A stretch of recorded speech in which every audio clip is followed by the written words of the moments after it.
Jean-Philippe Dugoin-Clément, bonjour. Bonjour. Vous êtes maire de Mennecy, c'est dans l'Essonne, et vous êtes l'un des vice-présidents de la région Île-de-France, chargé, je crois, de l'environnement et de l'écologie. Voilà. Donc des sujets qui sont à la pointe du débat. Commençons néanmoins par les problèmes de sécurité avec ce policier tué à Avignon par un dealer, des policiers de plus en plus visés par toutes sortes de violences.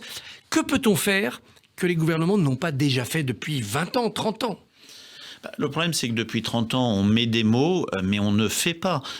On est dans une certaine forme de laisser-aller, de laxisme. On accepte un durcissement de la délinquance dès le début. On ne donne pas de réponse judiciaire dès le début. Et je crois qu'il faut qu'on aille beaucoup plus fort. On est sur des parcours où on voit des gens. Moi, je vois dans ma commune des gosses qui partent petit à petit. Et dans ces gosses-là, certains partent et tournent mal. On doit remettre des valeurs, on doit remettre des sanctions et on ne peut plus être dans un pays où on se retrouve toutes les semaines pour des raisons différentes, pour des raisons de terrorisme, pour des raisons de délinquance, à avoir des policiers, des gendarmes qui soient tués. Donc c'est d'abord selon vous un problème de justice, on manque de fermeté, on manque de texte, on manque de places de prison ? Non, je pense qu'on manque de volonté de répondre. Voilà, il y a vraiment une volonté de réponse. Aujourd'hui, un gouvernement doit impulser, un gouvernement doit mettre en place des dispositifs. Je rappelle par exemple que sous le mandat de Nicolas Sarkozy, il y a des peines planchers qui avaient été mises en place, qui permettaient de répondre de manière systématique à une accumulation, à une répétition d'actes. Ça a été supprimé sous le mandat de M. Hollande. M. Macron n'est pas revenu dessus. C'est des dispositifs qui doivent être mis en place. La contravention systématique pour les consommateurs de cannabis, ça a une efficacité selon vous ? Aujourd'hui, c'est peu appliqué. C'est quelque chose qui a été décrété, qui a été mis en place, mais dans les faits, sur le terrain, ça n'est pas encore appliqué. Moi, je peux vous dire, en tant que maire, en tant qu'élu, dans ma commune ou dans d'autres communes où je circule, vous voyez des gens qui consomment du cannabis, vous pouvez vous retrouver à avoir des forces de l'ordre qui passent, qui ne vont pas systématiquement les contrôler, parce qu'il n'y a pas d'instructions qui sont données, parce qu'il n'y a pas de volonté qui sont données, et c'est le problème du laisser-aller de ce pays. On est dans des logiques de tolérance de choses qui ne sont pas autorisées. Eh bien, il faut arrêter de tolérer. Pourtant, le gouvernement met des effectifs de police sur le terrain. Le budget de la justice a connu sa plus forte augmentation depuis des décennies, là, dans cette année 2021. Vous le voyez sur le terrain, ça ? Absolument pas. Absolument pas. Moi, ma commune a augmenté... C'est 15 000 habitants, votre commune. Oui, ma commune a augmenté de 20% sa population. J'ai moins d'effectifs de gendarmerie qu'il y a 15 ans. Et globalement, ils sont stables depuis 4-5 ans. Et la seule chose qui fait qu'on a une augmentation de la sécurité, c'est pas le travail fait par les gendarmes qui est admirable, mais qui sont limités. C'est parce qu'on a recruté des policiers municipaux en masse pour essayer de venir compenser les désengagements de l'État. Sur ce mandat, depuis le début du mandat, c'est des centaines de policiers qui ont été retirés en Île-de-France.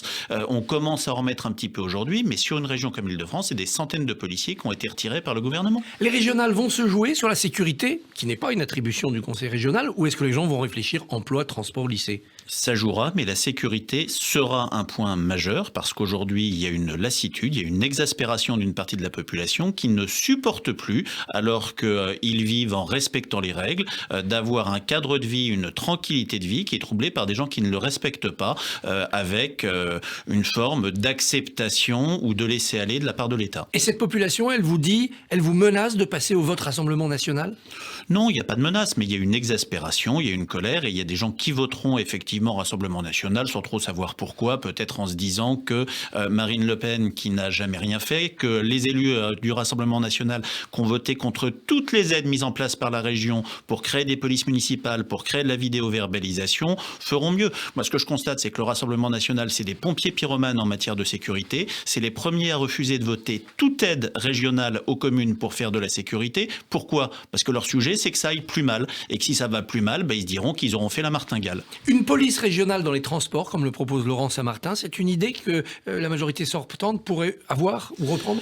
Laurent Saint-Martin, il a été rapporteur du budget de l'État pendant toute cette mandature. La réalité, c'est que c'est plusieurs centaines de policiers qui ont été retirés. Donc Laurent Saint-Martin, est-ce que c'est Jekyll et Hyde ? Est-ce que c'est monsieur j'enlève des postes de police quand je suis rapporteur du budget pour la REM ? Ou est-ce que c'est monsieur quand je suis candidat à la région Île-de-France, je veux rajouter des policiers dans les transports ?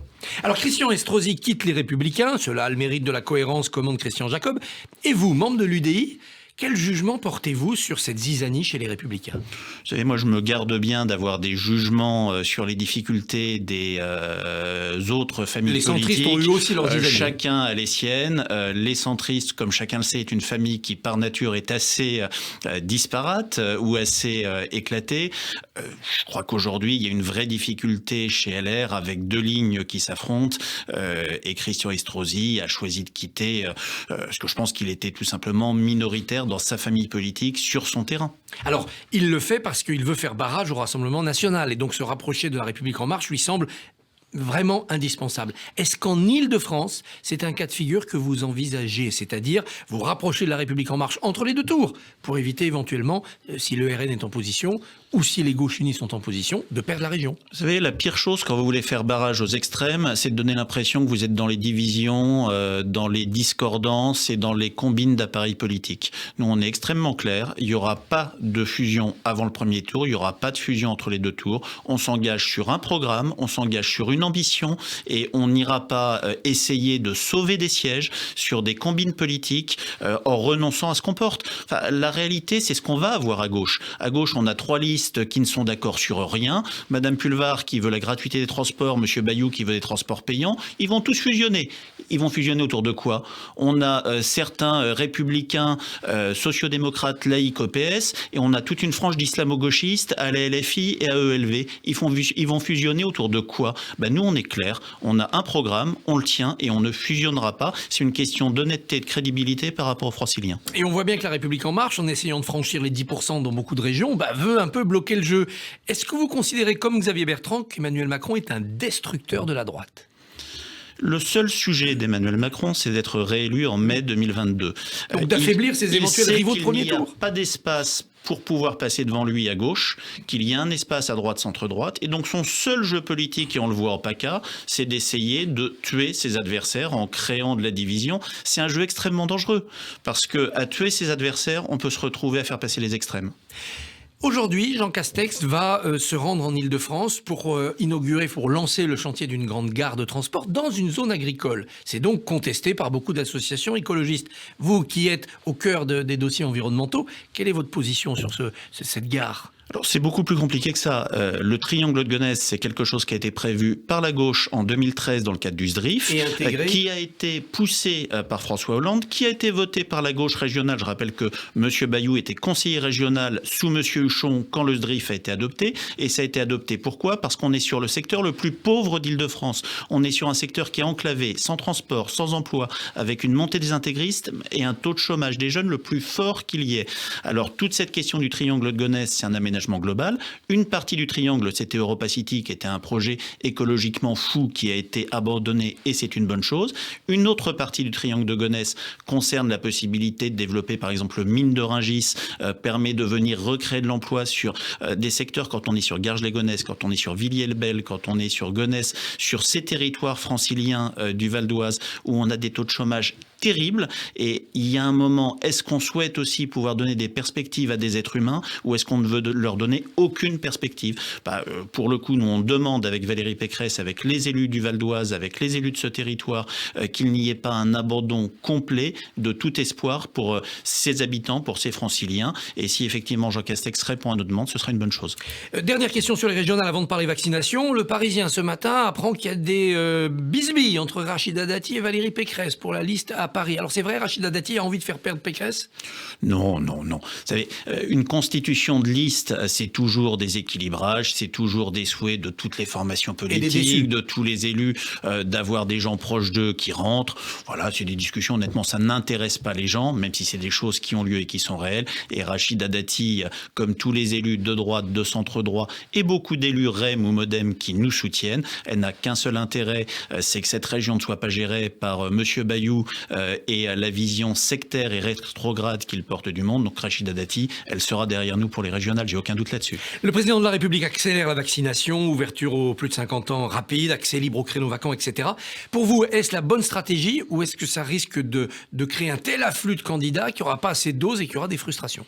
Moi, je me réjouis et je vous dirais enfin, il y a des gens qui veulent se faire vacciner. Il y a une montée en charge de la vaccination. Objectivement, on voit que les doses commencent à arriver de manière plus importante, de manière régulière. Il y a eu petite baisse d'approvisionnement il y a 15 jours, 3 semaines, mais je le vois sur le centre de ma commune. On est sur une augmentation croissante. On a des gens qui, pour certains, ont peur ou refusent certains vaccins. Eh bien, ouvrons largement, permettons aux gens qui veulent se faire vacciner d'être vaccinés et arrêtons de mettre des règles très administratives, mais qui gélifient les choses. Ça aurait été mieux géré si l'État avait dit aux collectivités locales, régions, départements, communes, allez-y, prenez la vaccination, voici les doses organisées. On aurait eu quelques souplesses supplémentaires. Il y a eu un peu trop de centralisme qui a créé donc des... Comme souvent en France, on est sur un pays ultra centralisé, monarchiste, bonapartiste, jacobin, et aujourd'hui ça a ses limites. Joe Biden propose la levée des brevets pour que le vaccin soit accessible notamment aux pays les plus pauvres. Beaucoup de chefs d'État s'y rallient, même Emmanuel Macron semble changer d'avis. Vous pensez que c'est une bonne idée ou non, il faut que les laboratoires puissent gagner leur vie avec ces brevets? Je pense que les laboratoires ont déjà bien gagné leur vie, que s'ils étaient en difficulté, eh bien ça sera le rôle des États de venir les soutenir. Moi, c'est pas quelque chose qui me choque. Après, d'une manière générale, ça implique beaucoup de retenue dans ce qu'on dit. Vous voyez, je suis tout sauf un mélenchoniste convaincu, mais enfin, quand Mélenchon a lancé ces sujets-là il y a plusieurs mois, tout le monde a dit il est fou. Quand Joe Biden le dit, on se dit ah bah c'est absolument génial. Donc ça montre que souvent la politique, c'est avant tout des questions de posture et que souvent les postures, c'est assez ridicule. À Mennecy, dans votre commune, où il y a des zones urbaines et des zones rurales, est-ce qu'on en a marre du couvre-feu? Est-ce qu'on est au bout de la patience? Ou est-ce que la discipline l'emporte encore? Parce qu'on ne veut surtout pas qu'il y ait une 3e ou 4e vague. Il y a un peu des deux. Il y a une capacité d'acceptation, de résilience et une forme de raison de la part des Français qui est absolument exceptionnelle. Mais il y a une usure, il y a une fatigue, il y a une lassitude. Depuis le 16 ou le 17 mars 2020, ça fait maintenant 15 mois que les gens vivent avec des privations de liberté, sans avoir toujours une logique, une vision de la sortie. Le président a donné des dates, ce qui est bien, ce qui est une bonne chose, mais aujourd'hui, les gens ont besoin de tourner la page, de passer à autre chose. Et tourner la page, c'est pour vous la garantie d'un rebond économique puissant parce que l'énergie est là, ou au contraire de faillite en cascade et de difficultés économiques? Ben, ça va être l'avenir, ça va être à nous de l'écrire. Si on veut faire d'un mal un bien, si on veut que ce soit une chance, ça sera le rôle des régions et de l'État de surinvestir pour faciliter, permettre la relance. On sait qu'il y a des secteurs économiques qui vont reprendre très rapidement parce qu'il va y avoir un effet d'aubaine, une thésaurisation qui va permettre un renforcement des dépenses et de l'attractivité. La croissance a très légèrement repris sur ce début d'année en France et il y a des secteurs qui vont être impactés beaucoup plus durement, beaucoup plus longuement. Je pense notamment au transport, qui est un secteur qui va être touché très durement. On doit venir aider ces secteurs-là pour éviter qu'ils coulent. Jean-Philippe Dugouin-Clément, merci, bonne journée. Merci.